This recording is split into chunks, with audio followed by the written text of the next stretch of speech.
Notre enseignement d'aujourd'hui, je l'intitule « Dites que le juste prospérera ». Dites que le juste prospérera. Dites que le juste prospérera, car il jouira du fruit de ses œuvres. Isaïe 3, verset 10. Tant de polémiques ont assombri le ciel bleu clair et nuageux de beaucoup de chrétiens sur le sujet « être juste ». Tant de polémiques ont attisé le feu de l'ignorance qui brûle leurs entrailles quand on les proclame des justes. Déjà, vous êtes purs à cause de la parole que je vous ai annoncée, dira Jésus en Jean 15, verset 3. Au travers du sacrifice de Jésus fait à Golgotha, vous êtes devenus la justice de Dieu. Il s'est chargé de vos iniquités. Crucifié, vous étiez avec lui.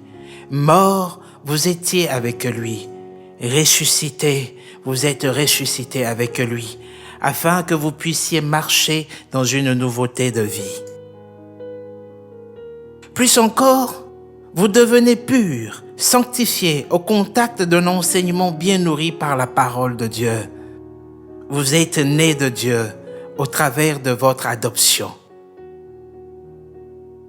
Mais à tous ceux qui l'ont reçu, à tous ceux qui croient en son nom, elle a donné le pouvoir de devenir enfants de Dieu, lesquels sont nés non du sang, ni de la volonté de la chair, ni de la volonté de l'homme, mais de Dieu. Jean 1, versets 12 à 13. Il n'y a donc plus de souci à se faire, car remarquez, en Romains 8, versets 16 à 17, Saint Paul dira en toute quiétude, « L'Esprit lui-même rend témoignage à notre esprit que nous sommes enfants de Dieu. Or, si nous sommes enfants, nous sommes aussi héritiers, héritiers de Dieu et co-héritiers de Christ. » Romains 8, versets 16 à 17.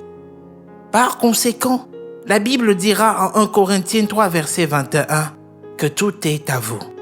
Le trésor immense, la richesse insondable, incomparable et infinie de Dieu est aussi à vous.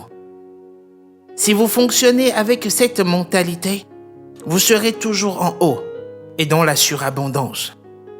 Beaucoup sont ceux qui s'agrippent aux excuses du genre « j'ai fait tout ce que j'ai pu, mais rien ne marche pour moi » et à la fin, ils s'exclament avec désolation. Jésus même l'a dit en Matthieu 19, verset 23. « Un riche entrera difficilement dans le royaume des cieux. Donc, plutôt rester pauvre pour y aller et devenir riche au ciel. » Tout test sorti de son contexte est un prétexte. Leur problème se trouve au niveau de leur pensée. Si seulement ils pouvaient penser juste et correct, ils changeront leur vie.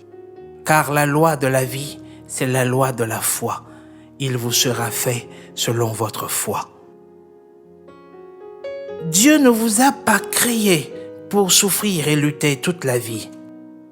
Il n'a pas planifié une vie misérable pour vous.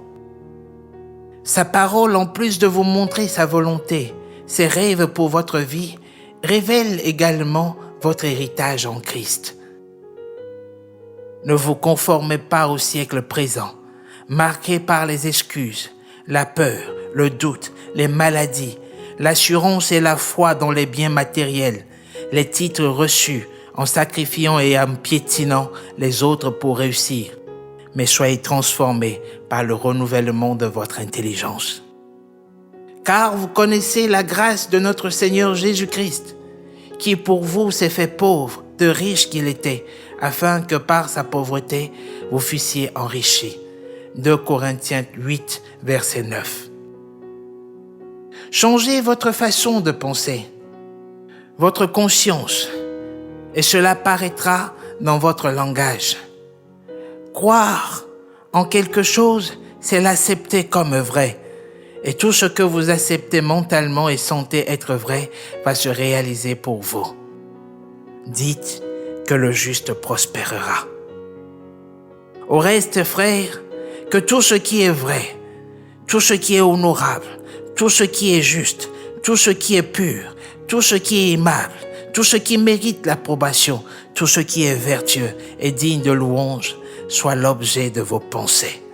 Philippiens 4, verset 8.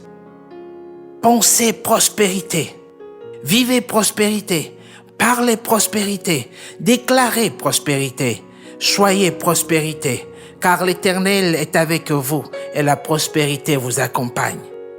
L'Éternel fait prospérer entre vos mains tout ce que vous entreprenez et tout ce que vous touchez. Bien chers frères et sœurs, que le Saint-Esprit vous enveloppe maintenant, qu'il ouvre votre intelligence et que la paix de Dieu, qui surpasse toute intelligence, garde vos cœurs et vos pensées en Christ Jésus notre Seigneur. Dites que la prospérité est vôtre. Dites que le juste prospérera. Amen. Shalom et bonne journée à vous.